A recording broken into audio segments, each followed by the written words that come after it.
Olá, pessoal, boa noite. Sejam todos muito bem-vindos a mais um painel com executivos, falando de retomada nessa nova série. Eu quero muito agradecer a presença dos nossos convidados de hoje, executivos dos setores aí de bens de consumo e varejo. Então, nossa imensa gratidão pela contribuição de vocês, que com certeza vai inspirar e influenciar muitos outros executivos e outras companhias no Dtalks, né, que é o nosso canal de geração de conteúdo. Então, eu quero muito, de verdade, agradecer a disponibilidade na agenda de vocês e pela contribuição que vocês fazem com o mercado de modo geral. Para quem não me conhece, eu sou a Dani Verdugo, sócia fundadora aqui da The Consulting. Estou aqui com o meu partner, Ale, se você puder se apresentar, Ale. Sim, Dani, vamos lá. Boa noite a todos, agradecer a presença de todos também. Eu sou Alexandre Garcia, venho do mercado digital e hoje estou à frente aqui no grupo D da DTEC. DTEC é uma vertical nossa de tecnologia, uma comunidade de profissionais de tecnologia, onde nós trabalhamos aí todas as posições de tech. Ale, brigadão, viu? Eu vou começar aqui as apresentações dos nossos convidados pelo David. David, se você puder se apresentar. Boa noite a todos, sou David Lee, CEO da Le Biscuit, um head de lojas de departamento, variedades sediadas em Salvador da Bahia. Temos 140 lojas operando em 14 estados. A gente também opera na plataforma de franquias e recém-inaugurado o nosso canal de e-commerce. Boa noite a todos. Seja muito bem-vindo, David. Obrigada pela presença. Wagner, boa noite. Boa noite, Dani. Obrigado pelo convite aí. Boa noite a todos os colegas. É um prazer aí conversar com vocês. Eu sou Wagner Brilhante, sou CEO da Bombril. Nós temos 3 plantas no Brasil, uma em São Paulo, uma em Minas Gerais, em Sete Lagoas, e outra em Pernambuco, em Abreu e Lima. Bom, a marca é bastante conhecida, né? Então não preciso apresentar a marca. Mas é isso, estou à disposição. Vamos ter uma conversa bacana aí com vocês. Vamos sim, Wagner. Muito obrigada por estar aqui com a gente hoje. E por último, mas não menos importante, né? Minha parceira, mais uma mulher aqui nesse grupo hoje, Vanessa Sandrini. Por favor, se apresente para o nosso pessoal. Obrigada, Dani. Boa noite a todos. Boa noite, rapazes. Eu sou Vanessa Sandrini. Eu, recentemente, diretora-geral do Grupo Rondelli, saí nos últimos dias. Sou presidente do Instituto Mulheres do Varejo, sou fundadora do Instituto Mulheres do Varejo. Então, mais do que falar sobre isso, a gente tem diversidade aqui nesse painel hoje, isso é muito importante, porque talvez vocês não saibam, até sexta-feira eu era a única CEO, única diretora-geral mulher no varejo alimentar. Então, precisamos de mais mulheres em cargos de liderança, para não esquecer de falar sobre isso. É um prazer estar com vocês, temos muitos assuntos a falar. Estou à disposição de todos vocês e o Brasil precisa de nós. Com certeza, com certeza. Eu não tinha essa informação, tá? Eu não sabia. Única, exclusiva. E que mercado grande, né? Então, tem oportunidade, né? Tem, para muitas mulheres. Principalmente em conselhos de administração, que é onde eu passei a atuar recentemente. Muito legal. Obrigada pela sua disponibilidade também. Vamos começar o nosso bate-papo. Ale, você tem uma pergunta? Vamos lá. Queria direcionar essa pergunta para a Vanessa. Vanessa, pensando um pouquinho aí, revendo um pouquinho o cenário atual hoje, né? Quais as principais estratégias para a retomada hoje do seu setor? Bom, eu vou contar uma história para vocês. Eu acho que fica mais fácil assim. O momento da pandemia, ele chegou e ele foi desafiador, porque nós não tínhamos nada não tínhamos histórico de cada momento que nós íamos vivendo durante a pandemia. Então, eu, aqui representando o varejo alimentar, me sinto até privilegiada em relação ao próprio David, onde para ele o cenário era carro, noite escura, neblinas, farol de milha. No caso do varejo alimentar, a gente, embora não enxergasse, o movimento do varejo alimentar aconteceu. Então, esse é o primeiro cenário que eu acho que precisa ficar bem claro, né? Então, são dois grupos varejistas aqui hoje nessa live que viveram momentos muito diferentes. O processo que envolveu esses 120 dias, esses últimos 120 dias, ele foi desafiador, não só para mim, mas para qualquer diretor-geral, para qualquer CEO em qualquer organização. Porque até ontem, né, então vamos falar em janeiro, qualquer um de nós, qual era o grande objetivo? Era crescer participação de mercado, era aumentar lucros, promover a inovação, gerar receita, esse era o foco. Se você perguntasse para qualquer CEO, era esse os KPIs que ele estava sendo cobrado. Quando a pandemia chega, esses KPIs eles caem, e o primeiro KPI não falta mercadoria na gôndola, no nosso caso. O segundo KPI você tem que blindar o caixa, porque você não sabe até que ponto o movimento que está acontecendo ele é real e em que curvas de produto ele vai acontecer de fato e se concretizar. Então, poderia haver uma migração de cesta, como vem acontecendo, e ainda tem muita migração de cesta para acontecer, e blindar o caixa para que os estoques não tivessem um peso nesse processo da vivência da pandemia era muito importante. Nós somos convidados a entregar uma experiência para o nosso cliente que não tinha a ver com uma experiência de loja, tinha a ver com uma experiência relacionada à segurança. Então, segurança alimentar, segurança de saúde, clientes e colaboradores. E convivemos com uma sequência de deliberações referentes aos órgãos de saúde, prefeituras, governos. Cada dia era um dia novo.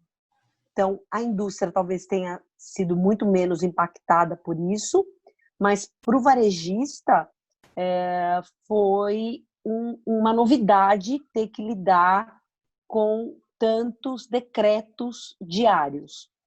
Eu tive que disponibilizar uma equipe jurídica só para tratar dessas questões e desses decretos, em alguns casos traduzir decretos que saíam na madrugada para o dia seguinte. Então, esse é o contexto da pandemia. Ao longo da pandemia, o cenário era de venda, era de não venda, você fecha a loja, coloca menos clientes, de repente você modula a quantidade de clientes dentro da loja, os horários que a loja fica aberta, em cada cidade uma situação diferente. Álcool gel, máscara, coloca máscara, disponibiliza álcool gel, tudo isso fez parte do nosso universo e esses produtos, essa matéria-prima, essas exigências, elas não estavam disponíveis à fácil compra para o varejista, que já trabalha com uma margem super apertada. Então, esse é o cenário 1. Eu me vi desafiada a desconstruir o meu planejamento estratégico. Então, eu chego no Rondelli no final de 2018, construí um plano de 3 anos para o Rondelli, e o plano de 3 anos que eu tinha revisto já em dezembro, no momento da pandemia, ele não serve. Então, ele vai para o chão. O Covid, né, foi convidado a ser a transformação digital das empresas, ele acelerou o que muitos conselhos de administração não permitiam acelerar, e eu acabei construindo uma metodologia que nos permitiu modular dentro do Rondelli um novo planejamento voltado à estrutura do Covid, e como a gente tem uma sinergia com redes do mesmo tamanho que a nossa e que sofrem do mesmo problema que empresas do tamanho do Rondelli sofrem, que é a ausência de ter muitos executivos nas posições para pensar sobre como fazer, como sair, né, e como alavancar. Então, nós convidamos 8 executivos de mercado para discutir sobre planejamento estratégico. E juntamos esses executivos a executivos internos do Rondelli. E essa discussão ela passou por 4 fases. Então, na fase 1, a gente falou o seguinte: então, o que é gestão da crise? Assim, o que a gente não pode deixar de contemplar que tem a ver com a crise? Então, elegemos todas as áreas e todos os to-dos responsáveis pelo momento que a pandemia nos convidava a refletir. O segundo foi, desenhei a gestão da crise, eu tenho que conversar com o time, porque existia uma eminência de um absenteísmo, muito absenteísmo por conta de desconhecimento sobre os sintomas e até sobre um funcionário nosso que chega num posto de saúde e ele apresenta coriza, o médico, por receio e por não ter teste, ele dá atestado de 14 dias. Então, o absenteísmo, ele veio como um freio muito grande para que a operação em si do varejo pudesse funcionar. Então, a gente colocar a nossa equipe envolvida sobre o que sintomas de fato eles deveriam apresentar, quais são esses sintomas, procurar a gerência, discutir esse tema, para que a gente pudesse ter o máximo da equipe presente e mitigar esse absenteísmo que a gente conviveu, porque a operação poderia não abrir. Eu tive casos em que o açougue, por exemplo, não tinha funcionário para estar aberto, porque os funcionários estavam todos afastados. Então, esse foi a primeira onda que a gente contemplou. Como que eu mantenho a turma toda envolvida, conectada, sabendo como que ela se protege, como ela se cuida e se ela tem mesmo o Covid-19. O segundo processo foi trabalhar os fluxos financeiros. Então, essa blindagem do caixa que eu falei, ela foi super importante. A curva de demanda, na semana que explodiu o Covid, ela foi toda voltada para produtos de abastecimento e produtos de indulgência. Então, as pessoas raparam o supermercado, mesmo sem precisar. Eu não sei o quanto o portfólio da Bombril foi impactado aí no Wagner, mas o portfólio do supermercado foi impactado nessas 2 pontas. E acredito que a linha do Wagner foi uma delas. Então, as pessoas elas estavam comprando produtos básicos, então eu preciso ter comida e preciso limpar a minha casa, né? E a higiene passou a ser a prioridade máxima. Vou fazer uma piada aqui. Até o momento eu ainda não entendi onde foi para todo o papel higiênico que foi adquirido durante a pandemia. Mas eu acho que a gente tem liberdade aqui para falar sobre isso, porque eu ainda não sei. Tenho curiosidade de onde as pessoas colocaram todo o papel higiênico que foi comprado. Porque a indústria ainda continua vendendo papel higiênico super bem. Eu não sei se o Wagner está com papel no portfólio dele hoje, eu não me lembro. Não tem papel. Mas você deveria ter colocado. A gente tem agora, a gente botou nas lojas. Eu acho que você deveria ter colocado papel higiênico no seu portfólio, você poderia ter buscado indicadores maiores. Mas brincadeiras à parte, o que a gente viveu ali, naquele movimento, foi preciso usar esse movimento, essa curva de vendas para espelhar o que a gente iria comprar nos próximos 10, 15, 20, 30, 120 dias. Então, eu não podia usar a curva de demanda histórica, porque se eu comprasse o que o histórico daria para a empresa, o comprador compraria errado. E claro que iria faltar. Então, a gente usou de algoritmos, a gente usou de inteligência artificial, para modelar e trabalhar em cima do comportamento dentro do Covid. Isso foi rápido, foi ágil e foi a tecnologia que nos permitiu trabalhar com uma ruptura mais baixa possível e com os produtos certos na gôndola para que a gente não comprometesse fluxo de caixa em mercadorias que teriam baixo giro ou teriam 0 giro, né, depois da pandemia. Dentro dessa fase 2, a gente tratou a retenção de clientes, porque quando eu falo de pandemia, as pessoas elas estão saindo de casa, mas elas estão saindo de casa com foco único. Eu escolho um lugar para ir porque eu tenho que sair o mínimo possível. Então, falar de oferta e falar de adquirir clientes parecia que não combinava com o momento. Então, tabloide, TV, foram mídias que foram exterminadas. Nós temos um CRM que foi construído há 9 meses e que vinha operando já muito forte, e foi através de tabloides digitais que a gente fidelizou o cliente para retenção e resgate de clientes dentro do programa de CRM. Então, o CRM ele foi imprescindível para a sobrevivência e para os resultados que a gente alcançou. Nós abrimos margem percentual, mesmo com as regiões litorâneas tendo um impacto muito negativo, porque elas sofreram por questões de turismo, mas no todo, como eu tenho regiões não litorâneas, o todo do resultado compensou o que a gente entregou. E aí, assim, veja que interessante, 60% da venda hoje está voltada ao cliente Rondelli. E ele representa 40% dos clientes totais do grupo. Então, foi uma estratégia vencedora e necessária para o momento do Covid-19. Ter uma estratégia de vendas que esteja conectada à transformação digital, e aí eu sei que o David vai falar sobre isso, foi imprescindível. A gente teve que sair com um delivery a zap e pensar em receitas alternativas. Então, criamos cestas básicas voltadas à doação com custo muito baixo e, num segundo momento, com margem zero, para ajudar as comunidades da região onde nós estávamos instalados.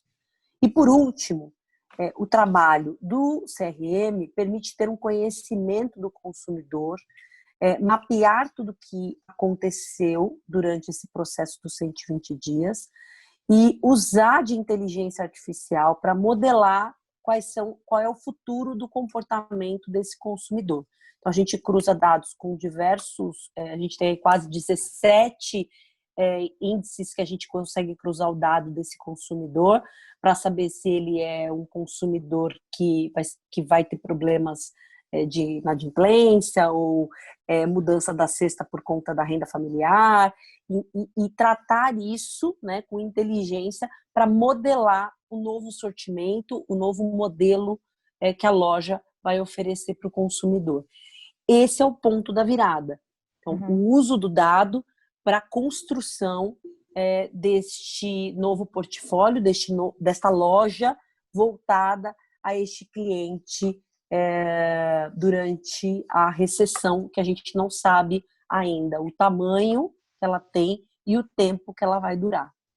Ou seja, um conjunto de ações. Esse foi o trabalho. Né? Um conjunto de ações. Então, entende que a gente trabalhou nessas 4 frentes, desenhou o plano estratégico todo, envolvendo todas as áreas embaixo dessas frentes, detalhamos essas frentes em 30, 90 e 180 dias, sabendo que a cada 15 dias era preciso calibrar, porque o comportamento e as mudanças que o país e que o Covid vem trazendo mereciam calibragens. Então, não se tem mais um planejamento estratégico que você segue ele e vai com ele de forma sniper, não tem, mas tem que ter a flexibilidade de ter um plano e as consequências que o Covid pode ter na sua organização. Como, por exemplo, planos B, fechar lojas, juntar lojas que viram loja de estoque, enfim.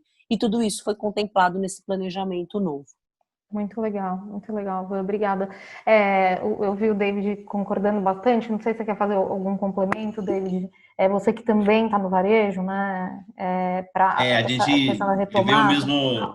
A gente está vivendo o mesmo filme aí, datação, gestão, curto prazo, proteger a caixa, tudo o que ela falou é playbook repetido em muitos varejistas. Eu acho que falou muito certo lá, muda o mix, começa a comprar outros produtos, tem que ser flexível, adaptar à nova realidade.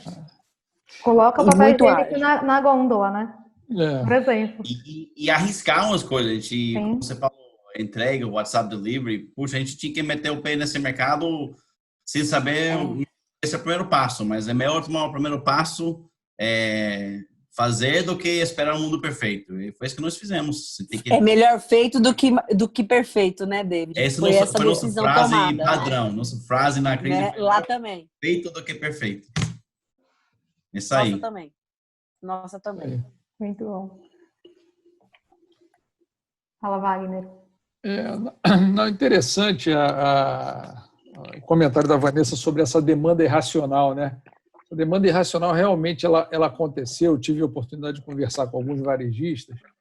Eu não sei se foi a mesma experiência da Vanessa, mas o pessoal parece que dividiu assim por semana, né? Então, uma semana todo mundo foi se abastecer de alimentos, na outra semana foram se abastecer de produtos de limpeza, né? E a gente tem detergente, desinfetante, então são produtos realmente que foram muito demandados. Mas engraçado que isso foi uma euforia inicial, que eu acho que a grande preocupação era o desabastecimento, né? O que a população tinha medo era do desabastecimento. A partir do momento que perceberam que os varejistas se prepararam, que a cadeia ela não parou, né? A indústria funcionou, a distribuição funcionou, o varejo funcionou, deu uma acalmada. E aí volta para o normal. Quer dizer, o mês de março, a gente vê picos durante o mês de março, mas o mês completo, você vê um bom mês, mas não um mês assim super maravilhoso, né? Não sei se foi bem essa a tua experiência lá, Vanessa, mas foi essa mesma. Na Bombril também foi isso, tá? É um pico, desacelera, uma concentração muito grande nos dias de pagamento, não resta dúvida. A gente brincou lá, né, e chamou de Corona Voucher, né? Assim, quando liberava o dinheiro do governo, era o dia que a loja precisava estar pronta para entregar mercadoria para esse cliente que era o que ele tinha, né? Ele tinha para consumir, para gastar no mês. E teve um benefício para a gente, porque teve gente que recebeu dinheiro e que não tinha renda. Então, eu tive um cliente adicional nesse caso do voucher do governo. É interessante que você tem o Brasil do tamanho que é, né? E com as diferenças que tem regionais, você tem comportamentos completamente diversos também, né? Então, você tem regiões que, como você falou, o absenteísmo é muito pior. E eu tenho certeza que você sofreu bastante, né? A gente percebe também por estar no Brasil todo, né, as regiões que o absenteísmo é mais complexo, né? Então, são comportamentos.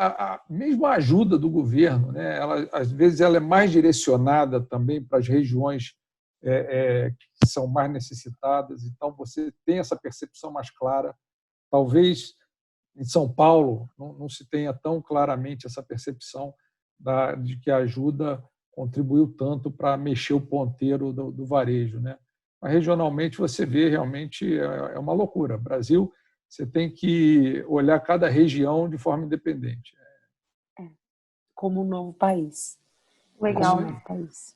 E, pessoal, Wagner e David, para retomada, quando a gente pensa na retomada do mercado como um todo, né? Na opinião de vocês, alguma estratégia muito, muito diferente que vocês tenham enxergado ou adotado para esse momento? Não. Diferente, não. Tá. Mas se você fazer a mesma coisa bem feita que você sempre fez, também não vai rolar. Não vai, outro momento. Então, nada radical, nada de mudar a direção. Investir em canais novos. Eu acho que a principal mudança nossa é fortalecimento nos canais novos, que para a gente é a plataforma digital, o canal de franquias. Uhum. Concordo. Que me surpreendeu muito. Eu acho que, voltando para o ponto do Wagner e Brasil, você percebe que nossas franquias em cidades bem menores tiveram uma performance excelente, surpreendente nessa crise. Porque as pessoas não se locomoveram para outras praças capitais ou cidades maiores para comprar. Ficaram na mesma cidade. E chover naquelas cidades, que também me surpreendeu. Que pessoas que não tinham renda antes tinham renda. Então, a nossa venda subiu muito nessas praças. e também o canal do e-commerce é nosso foco principal. Legal. Ô, David, eu posso te fazer uma pergunta que foi muito curioso para mim. Como é que vai ficar a importação para vocês? Esse é um dos pontos que fica prejudicado, porque o dólar subiu de 4,20, chegou a 5,85. Uhum. Todo mundo estava louco aí, porque você compra a importação com antecedência. Todos Sim. estavam no alto mar, chegando já com dólar maior. Então, isso, bom, você tem um problema para administrar, mas importação para a gente, nosso sortimento, é um diferencial. A gente tem produtos Sim. são aqueles itens que faz uma novidade, é feito caça ao tesouro, produtos que não tem no mercado nacional. Então, em muitos deles também não tem referência de preço. Então, a gente consegue repassar uma parte. Obviamente, a margem desses importados vão cair um pouco, mas para nosso negócio é um diferencial. E a gente não pretende reduzir o share dos importados. Obviamente, temos que ser mais cirúrgicos na hora da compra, negociar melhor. E em talvez menores quantidades e maior frequência, mas parte importante para a gente o mercado importado. Legal. Legal. Eu queria aproveitar nesse sentido e focar uma pergunta para você, Wagner, que diferentemente do varejo, né, tá na indústria, mas tem a planta, como você bem colocou, e tem o corporativo, né? Eu tenho brincado, né? O coronavírus foi uma bigorna que caiu na cabeça do mercado inteiro, de todos os executivos. Meteoro, né? Meteoro. É isso. Então, assim, tudo fica diferente mesmo. É claro que a gente está num processo, como a Vanessa bem colocou, né, de ondas, testa, né, e tem que responder rápido. Mas a gente sabe, especialmente essa questão do home office, né, do trabalho remoto, da contratação remota, Sim. que já se vem falando. Reuniões remotas. Sim, essa conversa, né? Gente, era um sonho, era mais do que um projeto, era um sonho gerar um canal de conectividade dos executivos. Gente tão boa que a gente às vezes acabava não conseguindo no dia a dia aproximar.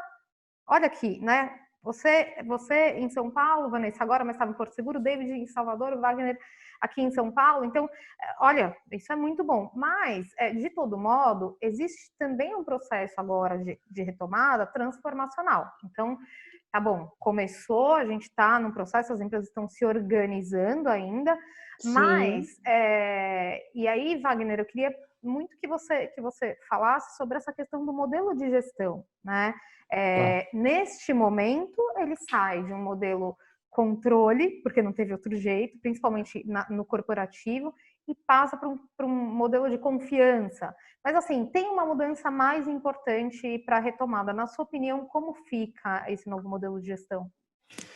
Assim, modelo de gestão, algumas coisas eu acho que eles não mudam, né? Então, foco em resultado, meritocracia, por exemplo, eu acho que são pilares muito importantes que a gente não pode abrir mão, jamais, né? Concordo. Mas eu acho que a gente já tem aprendido muita coisa aí com essa crise, sim, né? Uma das coisas que a gente aprendeu, que vocês falaram aí, foi que é possível, é viável usar tecnologia para fazer home office. Eu confesso que eu era totalmente cético, né? Então, chegaram para mim algumas vezes e falaram assim, pô, a gente podia implementar aqui um home office, né? Eu falava, isso não é para a gente, né? Isso não é para a gente. É para o pessoal mais consultoria, pessoal mais tecnologia. Isso não é para a gente, né?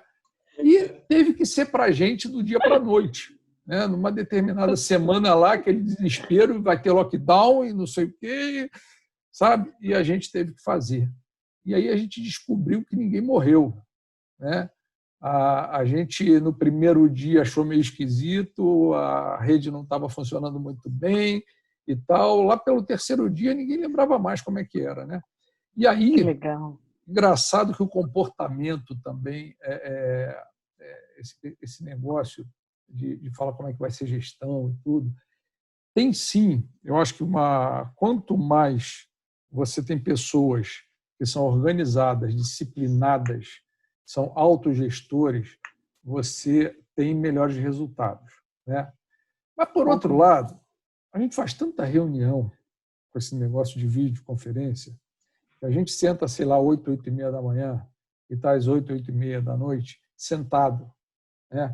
Você não levanta nem para sair de uma sala de reunião para ir para outra, nem para tomar um café, nem pra, você não almoça em 1 hora, Não, vai. 1h30. Você almoça em 15 minutos, 20 minutos, quando dá 30 minutos. Né? Então, aumentou muito a pressão, né, com relação Eu concordo. a isso. E eu acho que tem uma outra coisa que a gente está cuidando na companhia, né, num programa de liderança, que é o seguinte: você está submetendo as pessoas a todo tipo de pressão ao mesmo tempo. Antigamente, se o cara tinha uma pressão dentro de casa, né, o homem, a mulher, saía de dentro de casa, ele às vezes até queria ir para o emprego, para trabalhar, né, e falar assim, não, deixa eu usar afazeres de casa lá, deixa eu ir para o meu trabalho. No meu trabalho eu vou descansar a cabeça, pelo menos, dos problemas das pressões de casa. E aí juntou a pressão do medo da Covid, a pressão, né, do medo do desemprego, que a maioria das pessoas vivem isso hoje no país, né, com a pressão do próprio emprego e com a pressão de casa. Né? Muitas vezes o cara não tem nenhum espaço para trabalhar em casa, é uma dificuldade. A gente faz videoconferência e o cara fecha e abre o microfone o tempo todo, e quando abre é uma gritaria, é criança, é cachorro latindo, é uma confusão. Então, passa o filho aqui atrás, o cachorro aqui embaixo. Muito. Então, a gente submete as pessoas, realmente, está todo mundo muito sob pressão. E aí, eu acho que cuidar das pessoas nessa hora é muito importante, sabe? Eu concordo. A gente aprendeu isso lá na Bombril, porque a primeira preocupação era a seguinte: ou a gente cuida das pessoas, né? Porque imagina 3 fábricas, não dá para parar a fábrica. A gente não sabia a dimensão desse negócio. Se acontece um caso em uma linha de produção, o que eu vou fazer? Eu vou parar a linha de produção? Eu vou parar a fábrica? O que eu vou fazer? Então, comitê, né, de Covid, com multidisciplinar, tocado pelo nosso diretor jurídico, que é o cara que também cuida de segurança do trabalho, né, com o RH e tal, e a gente fez vários protocolos. Né? A Vanessa falou bastante sobre isso, mas a gente também fez vários e vários protocolos. Pessoal corporativo, Dani, só pergunta, para casa, né? De um dia para o outro, foi para casa. Só que fábrica não dá, a fábrica tem que continuar operando. Então, aumenta-se muito. O varejo está esperando o pedido chegar. Exatamente. A gente tem que cumprir lá com o TIF, né? Então, é uma situação que é complexa, né? Uma parte você bota para casa e vamos começar num movimento que a gente não está acostumado. Vamos ver como é que acontece. E a outra parte, a gente tem que garantir que a gente minimiza ao máximo o risco para as pessoas, né? A ponto de que a gente testa o cara quando ele entra no ônibus, tá? Que vai de transporte, no nosso ônibus que leva para as fábricas, né? Se alguém chega na fábrica, é testado de novo.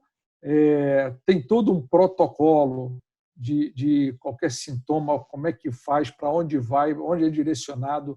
Dentro da fábrica tem vários gates de sanitização, onde o cara é obrigado a lavar, limpar a mão com álcool gel, lavar a mão. Espaçamento em fila de refeitório, né, que com metade do que tinha de capacidade antes. Mudamos tudo, até na forma de servir a comida. Né?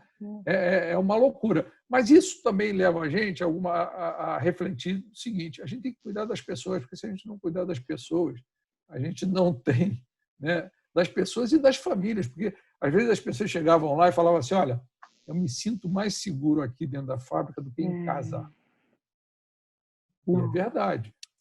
Porque a gente também, sabe, muitos casos, né, muitos. em famílias mais humildes que tem um contingente populacional habitando 1 metro quadrado ali, né, pequeno, e que realmente não consegue, porque não tem essa segurança. Então, a gente forneceu álcool gel para todo mundo levar para casa, a gente deu instruções, a gente, sabe? Mas você vê como é preciso cuidar das pessoas, né, que trabalham na companhia, que estão com a gente ali, sempre dando muita assistência a todo mundo que de alguma forma foi contaminado, e, enfim.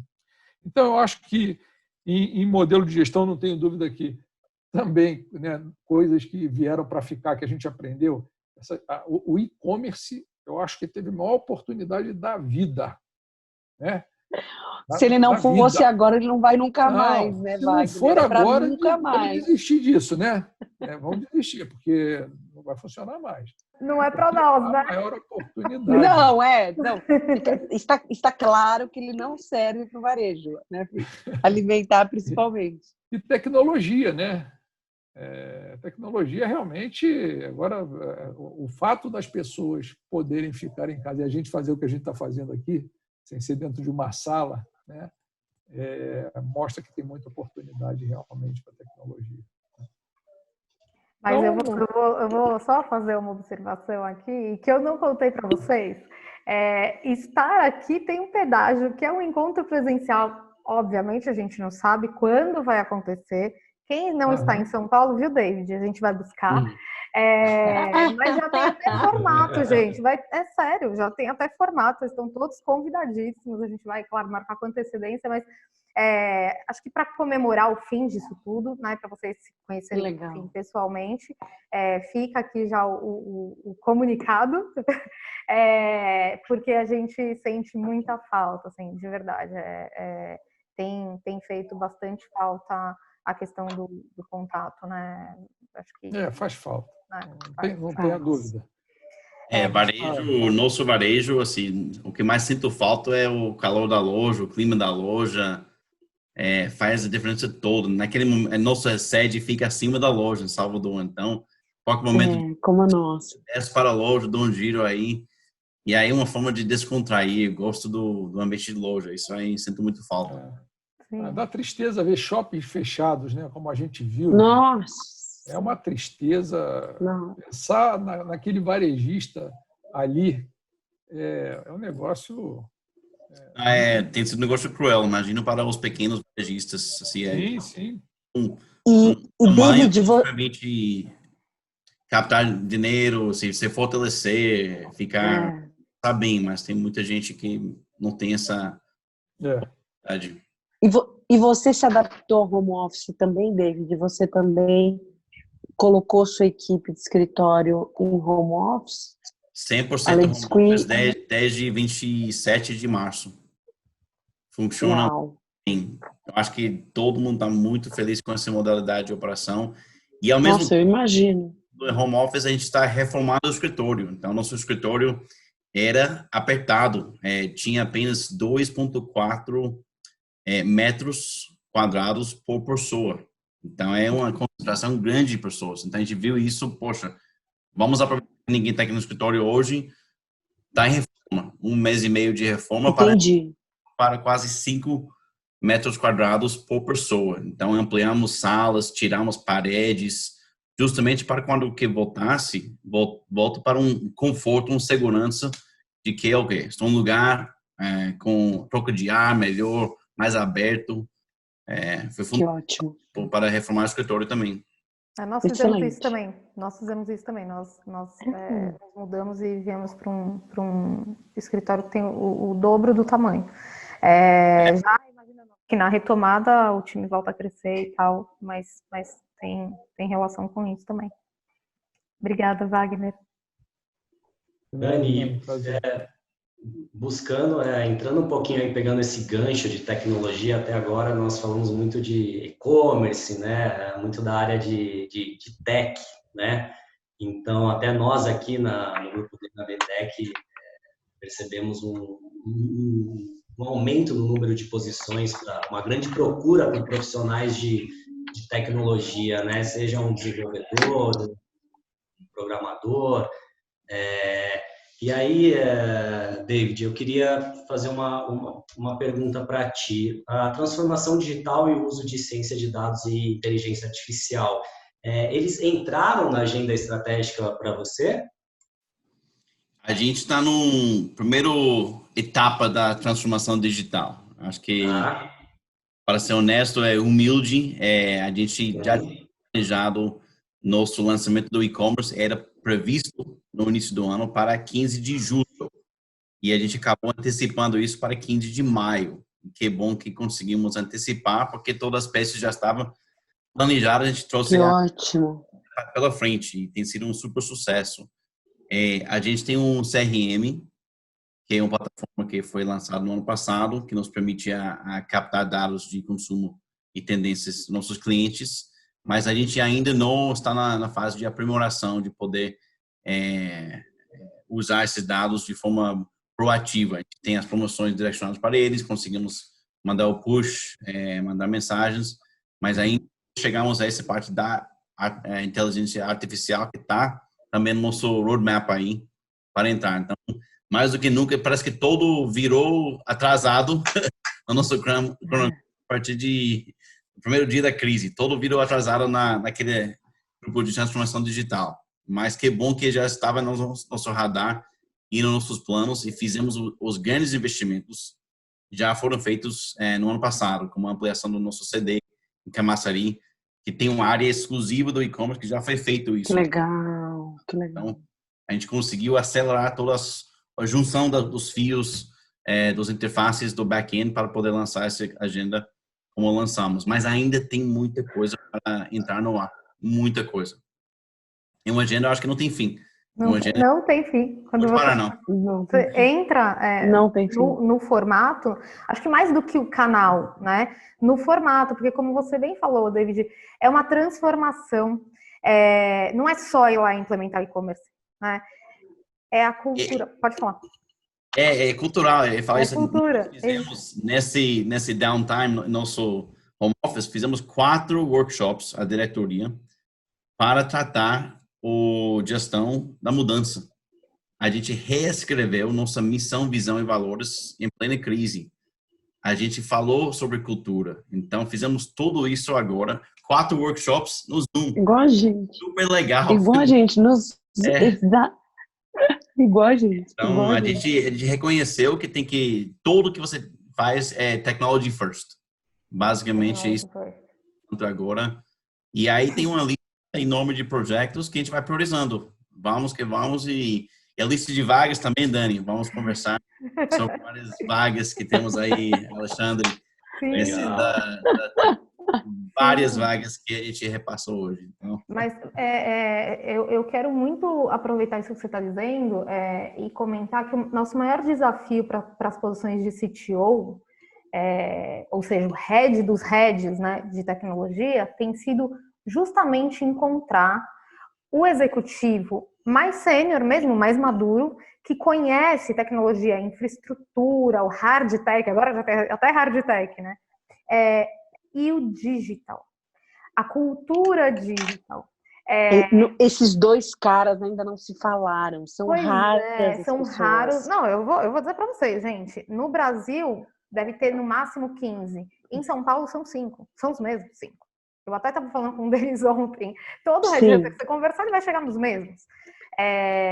Porque é um desafio. É uma cadeira muito pesada. Então, exige hora de voo e senioridade, maturidade. O cara só tech, o menino, né? Ele, claro, tem, de modo geral, os potenciais e tudo mais, mas para fazer essa grande transformação, a gente precisa de alguém... Não faz. Né? Mas que não pode ser só o old tech, né? Ele tem que fazer esse processo de transformação que, no fundo, né, David, acho que é isso que vocês estão construindo agora na LibSquee e que legal, né? Fazer isso com o carro andando, né? Implementar uma cultura digital e envolver as outras áreas, né? Então, vamos trabalhar em Scrum. Mas não é trabalhar só o pessoal de programação, né? A gente falava, David, sobre o PO, né? Mas colocar o cara de RH, o cara do financeiro e outras áreas, né? Para fazer isso. Então, tem um desafio aqui, só dividindo com vocês o nosso desafio. Não, eu até queria contribuir com o David sobre isso, que eu acho, se ele me permitir. Eu fiz a transformação digital do Marché e fiz a transformação digital do Rondelli. E vivenciei a da Leroy Merlin, né? a Leroy Merlin se estruturou muito, assim, foi a empresa que teve, para você ter uma ideia, a maior equipe de SAP do mundo implantada para fazer acontecer. Foi uma coisa gigante. Mas eu fiz em 2 empresas médias e ficou claro para mim, não tem, o cara de TI, ele nunca será. E essa mão de obra, ela não se formou, então não dá tempo de você querer pagar o preço desses 5 que tem esse, que tem, fala até tem o Giro Baião, entende? Assim, que faz isso. Mas ainda esse cara que faz, ele não tem consciência estratégica do plano de vendas. Por mais que ele faça, ele é raso em plano de vendas. Então, eu te falo por experiência. Tome a decisão de ter uma pessoa que seja muito bom em estratégia e digital e põe esse TI, esse nerd, embaixo, convivendo ali, e as equipes todas envolvidas na transformação digital. Porque o cara que vai veicular, né, que vai fazer as conexões, que é o cara da TI, ele não é um cara de estratégia. Ele é um cara normalmente de execução. Então você precisa ter o papel de uma pessoa que faça sempre a tecla SAP, entende? Entre o que ele está falando e o que de fato o plano de vendas, o time operacional, o que lá na frente de caixa está precisando. Quando eu implementei o CRM no Rondelli, uma das coisas que me impactavam era mas o frente de loja que a gente tem é diferente do nosso software house, vai dar pau. Eu falei, então nós vamos ter que trocar. Aí ele falou, mas é mais barato. Aí você tem que explicar para esse cara da TI que não é preço, que é tráfego de informação. Isso eles nunca vão entender. Eles parados lá na TI, eles nunca vão entender, né, o que é isso. E aí tem que ter essa junção. Em algum momento, você vai ter que tomar a decisão de ter uma pessoa que faça as conexões disso, e normalmente ela vem de uma cadeira mais estratégica de marketing. Foi a decisão que o Carrefour tomou, foi a decisão que o Pão de Açúcar tomou, eu me espelhei e tomei nas 2 últimas empresas para fazer acontecer, e funcionou. Eu acho que o David está dizendo, e poucas são as empresas que começam por aí, né? Muitas empresas começam com a tecnologia, então a infraestrutura, a metodologia, o time, e depois vai falar de cultura. Então, quando o David conta que já reformulando missão, visão e valores, tech first, né? Então, eu assim, de verdade, acho que esse é o caminho, porque vocês estão envolvendo toda a organização nesse processo. É de todo mundo, é de todo mundo, né? A gente fez a gente tinha um plano de negócio do e-commerce que era feito em dezembro do ano passado, e era um plano hoje que era muito tímido. O mês que vem a gente vai fazer o plano do ano inteiro, que é um mês. Então a gente refez esse business plan do e-commerce nas últimas 2 semanas. E não foi só a área do digital, tava todos os diretores envolvidos. Todos tinham, era uma discussão super rica. A gente fez não sei quantas aí, mas muito não é bom, David. É da empresa. Então, acho que meu conselho é envolver a empresa inteira, não é uma área, igual as lojas. Você vai loja é da empresa, não é só operações, né? Todos chegam na ponta e bota sempre o cliente no centro. A gente fez isso também para priorizar os projetos. Então, pensamos no conforto e o que o cliente vai querer. Vamos priorizar a prateleira infinita como primeiro projeto após o lançamento. Legal. Que legal. Porque queremos subir o sortimento para 10 para 20 mil SKUs. Então, foi a primeira priorização. Aí, segundo, qual foi? Aí você vai pensando no que o cliente vai querer e envolve todo o time na tomada da decisão. Foi nosso foco e fizemos isso, acho que está dando certo. E também anima muita gente. Então, quanto mais pessoas chamam para o CD, fizemos o corte da fita do e-commerce no próprio CD e chamamos todas as pessoas, vamos no CD para você ver a operação andando. Então, aí também empolga as pessoas, não é uma área apartada, é na empresa. E tem que ser assim. É um movimento Sensacional. É um movimento transformacional.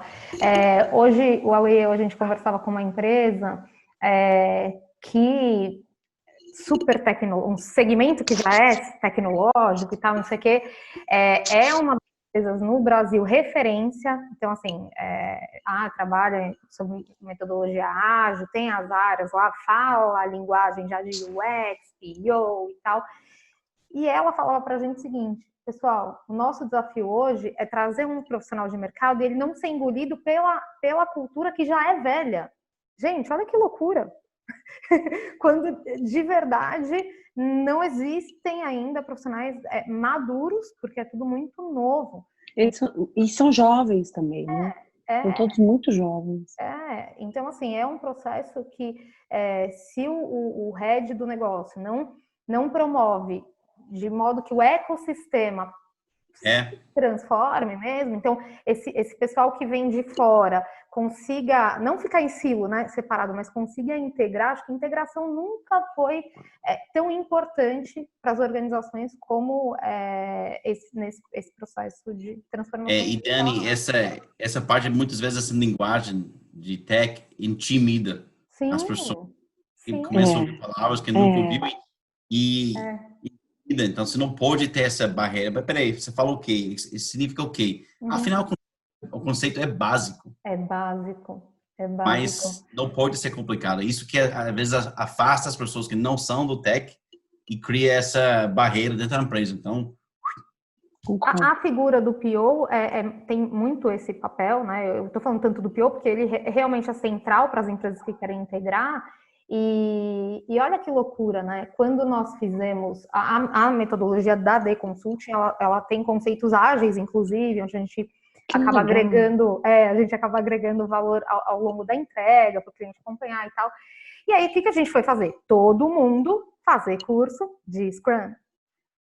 Gente, de verdade, na primeira aula, que é conceitual, acabou a aula, uma aula intensa de 2 horas e meia, as pessoas se olharam assim na sala e falaram: mas a gente já trabalha assim. Ou seja, David, exatamente o que falou. São conceitos que muitas vezes a gente já pratica, mas essa meninada... A palavra te afasta, meninada, né? exatamente. Ainda mais uma palavra em inglês. Essa meninada embalou, gente, de um jeito que a nossa geração, vocês vão me desculpar, não fez como eles sabem fazer, né? Essa meninada embalou. E aí, assim, o conceito deles é isso foi no ponto. Os conceitos são básicos, mas eles precisam, né, ficar integrados e, de novo, se não forem... E serem traduzidos, né? É isso, até com a SAP da Vanessa, adorei. Vai ter que apertar. Você ia comentar alguma coisa, Wagner? Não. Estou ouvindo e concordando. Uhum. É isso mesmo. A gente às vezes ouve as terminologias, as novas terminologias para as velhas coisas, né? E aí, quando a gente vai procurar para tentar entender, né, que negócio é esse, aí aquele negócio não é palpável. No final do dia, é tudo que a gente já faz de alguma forma, né? Uma forma, talvez, com alguma metodologia um pouco mais organizada, mas é isso. É isso. Muito legal. David, obrigada, viu? Muito obrigada e parabéns, assim. O nosso trabalho é falar com o mercado, né? Há 20 anos nós fazemos isso e poucas empresas, falando mais especificamente de varejo, poucas empresas que precisaram fazer a virada de chave agora têm esse pensamento tão agregador, né?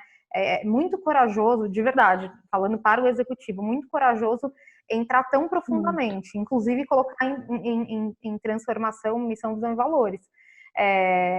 Sei que você tem um time muito bom também, mas parabéns, porque a gente não vê acontecer o que a gente... Para as nossas conversas, pelo menos aqui na D, né, para as quais a gente é chamado para discutir com o conselho, até muita posição de conselho a gente tem feito, estava comentando isso com o Wagner, as empresas ainda...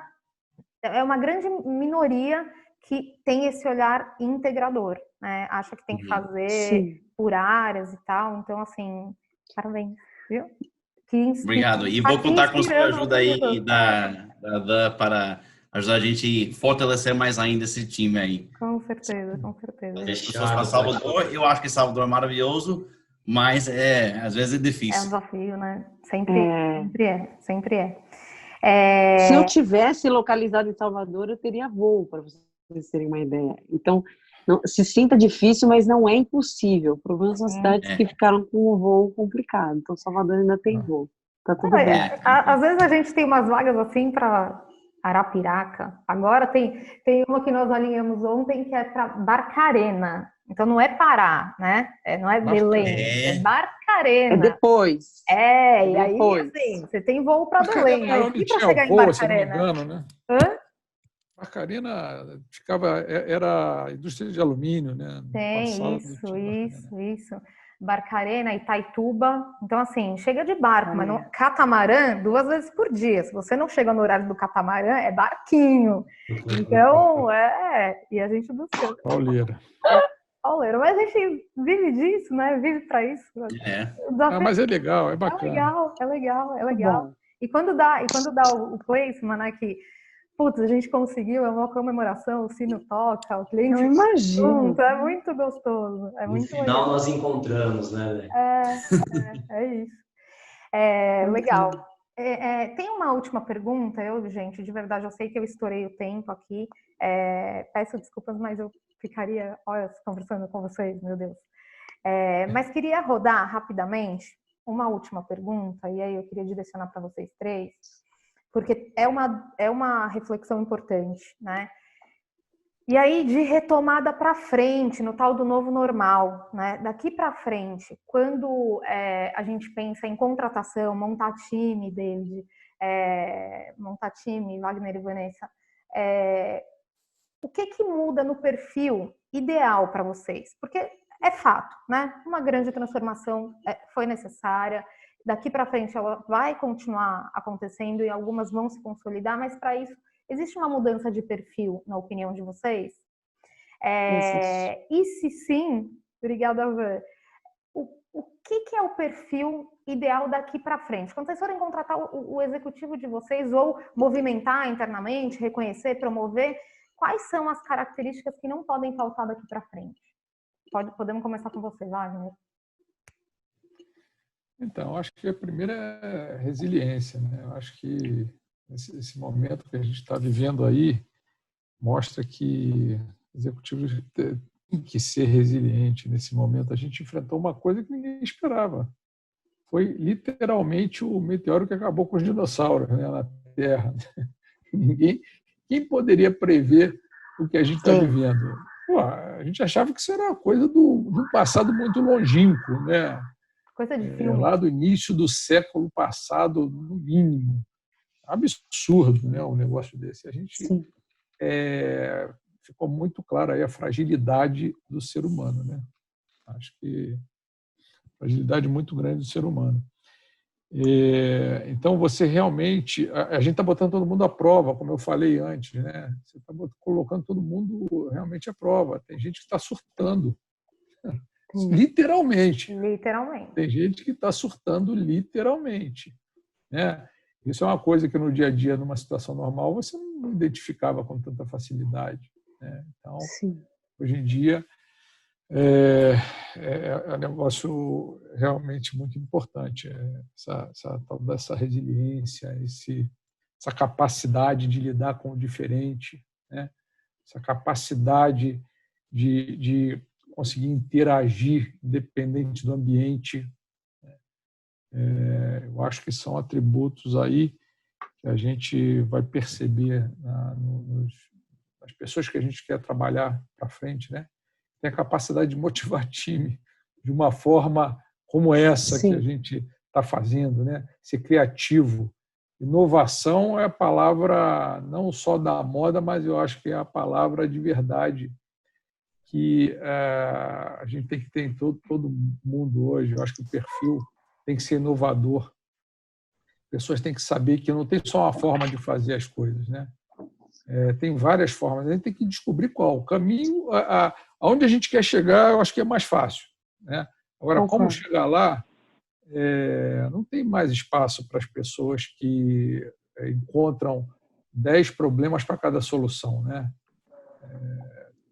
Tem que ser o contrário. Eu acho que todo mundo tem que ter aquela cabeça. Antigamente a gente falava senso de dono, não sei o quê, senso de urgência. E tal.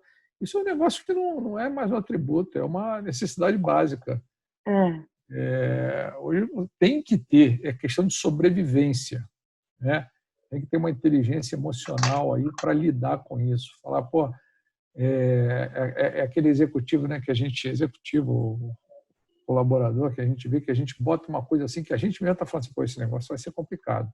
Aí o olhinho brilha, né? Fala, Aí é que gosta. opa, me dá Adoro. aqui, eu vou lá resolver isso aí. E vai e faz mesmo, pô, não tem jeito. Né? Então, eu acho que esse tipo de característica, cada vez mais, ela é valiosa, ela é importante. Né? E certamente isso não é uma coisa, a gente não vai mudar o perfil das pessoas hoje, do dia para a noite, não vai virar uma chave. Mas eu acho que a gente está observando muita coisa e muita gente, muita característica em que a gente vê que sobrevive nas crises, né? Sabe sobreviver bem nas crises, sabe crescer na crise, né? Quem sabe crescer na crise, cresce em qualquer ambiente. E em novas contratações, colocar uma lupa, né, Wagner, sobre essas características, né? Exatamente. Obrigada. Acho que é isso.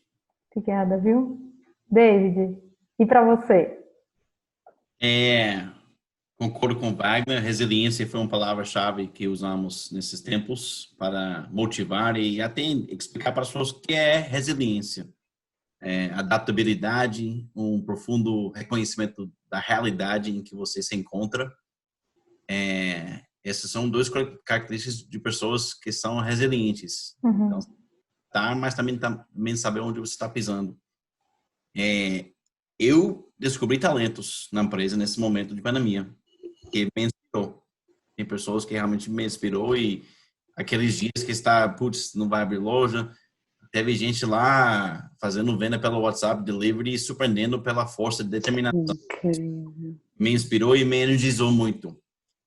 O principal característica, que acho que, como o Wagner falou, não é mais um desejo, é uma obrigação da pessoa ser empreendedor, hands-on, não pode ter frescura nesses momentos. Então, pessoas que entram para resolver são as pessoas que vão vencer e crescer nessa crise. Eu descobri isso e Concordo. feliz com várias pessoas do meu time que me mostraram essa característica. O problema, vamos resolver. Não teve 2 voltas, não sei quem. E aí, essa característica. Hands-on, empreendedor, espírito empreendedor. Muito bom, muito bom. Obrigada, viu? Engraçado que os meninos falaram e ficou muito... Vem na minha cabeça uma coisa que a gente usa no Rondelli, que é dor de dono, né? Então, a dor do dono, ela é imprescindível. Ela não dá para abrir mão mais, né? De pessoas que têm esse senso de urgência, essa sensibilidade de que é preciso ser feito, que tem bom senso, porque às vezes a gente até contratava pessoas que elas se excluíam do todo, porque elas tinham competências técnicas, mas hoje ter essas competências técnicas e não se integrar passa a ser um freio para ter esse profissional na equipe, porque ele pode prejudicar o todo. Então, quando o David traz adaptabilidade, eu falo em uma visão de equipe colaborativa, porque eu vejo que o futuro é trabalhar em projetos. Então, as equipes elas estarão cada vez mais trabalhando em projetos. Então, seja lá o David na transformação digital, ela está na TI, mas estão todos falando do mesmo projeto.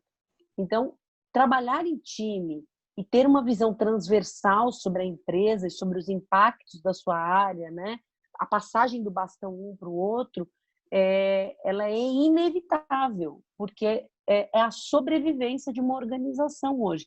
Então, aquele profissional que senta na cadeira e acha que executa uma atividade sozinho, ele morreu, porque o bastão dele está caminhando, está andando. Ele tem que saber para onde vai o bastão e qual é o papel dele. E eu usei muito esse exemplo no time, nos processos do Covid, dizendo que quando perguntaram, né, eu sei que é clichê, mas que quando perguntaram para o faxineiro lá na NASA o que ele estava fazendo, ele disse: eu estou levando um homem à Lua. Então, essa frase ela é clichê, mas ela, para mim, ela exemplifica do que a gente está falando da mudança do comportamento profissional. Então, ele não está lá limpando a empresa, ele está lá entregando um melhor serviço, uma melhor operação, um produto, loja aberta. Esse é o profissional, seja ele em qual função que ele esteja. Então, não dá para abrir mão de hábitos digitais nesse novo profissional. Mesmo que ele não trabalhe com isso, eu também não abriria a mão de hábitos digitais. Esse é meu script para qualquer profissional em qualquer área do varejo alimentar hoje. Anotado. Para nós, né, que trabalhamos com isso, fazendo o meio do caminho, né, até a contratação de um executivo pelos nossos clientes, esse momento ele é muito rico, porque quando a gente começar, na verdade já estamos, né, mas estamos falando de 3 meses. Daqui a um ano, quando a gente começar a se aprofundar nas conversas com os profissionais, para entender como é que foi, né, como é que você manteve o seu time engajado, como é que você identificou as pessoas que estavam com problemas emocionais, né? Quando a gente começar a fazer esse tipo de pergunta, é isso, né? E aí são essas habilidades, essas características que vocês estão trazendo que vem à tona. Que vem. É isso, né? E realmente, o Wagner bem colocou, tem muita gente surtando, a gente fala aqui, saindo da casinha, né? E tem mesmo, gente, assim, em todas as organizações, em todos os setores, da menor, nos usando como exemplo, até as maiores. E aí, uma última curiosidade, só para dividir com vocês, eu acho que com o Wagner eu até falei, no começo, nós muito assim, sem saber o que fazer para poder ajudar os nossos clientes, já que a nossa atividade naqueles primeiros 30 dias não teria muita função, nós conectamos psicólogos organizacionais com os nossos clientes, justamente porque mesmo as empresas que tinham ali os canais de ajuda e tal, o executivo, o C-level, o diretor, ele nem conseguia acessar esses canais, ele não tinha nem tempo, às vezes não queria se expor, e a gente chamou isso de Mind Support. Foi plug and play, 99% de aderência, pessoal. Eu imagino. Então, é isso. Eu imagino. Eu imagino. Acho que fica aqui, só para complementar o que o Wagner disse, cuidar das pessoas, né? E talvez fazer um olhar que antes a gente não fazia, né? Na hora de buscar profissionais para os nossos clientes. Então, eu quero muito, assim, de verdade, agradecer de novo a disponibilidade de vocês, essa delicadeza de vocês na nossa conversa, agradecê-los por inspirar outros executivos e organizações. O canal está aberto, a casa de vocês. Sejam muito bem-vindos e até o nosso encontro presencial, né? Que com certeza vai acontecer. Boa noite, muito obrigada mais uma vez. Legal, boa noite. Pelo convite. Prazer, Wagner. Muito obrigado aí, prazer você também, David, prazer, Vanessa. Tá? Prazer, Wagner Dani, e depois David. Circula aí os contatos aí pra gente... Sem dúvida. Vamos trocar contatos. Vamos comprar uma linha de limpeza agora, importante. Wagner. Vamos conversar sobre... Tá vendo? Opa! Vamos mesmo, hein? Sim, já temos tá? muitos produtos, álcool gel, pinho-sol, produtão. Não, eu tenho uma conversa com você, sim. A gente vai conversar. Que bom, Ótimo. que delícia. Ótimo. Beijo para vocês. Wagner, desenvolve Obrigado. um papel higiênico, tá? Boa noite a todos. Obrigado, tchau, Boa gente. noite, tchau. Boa noite. Tchau, gente. Foi um prazer. Boa noite. Prazer. Tchau, tchau.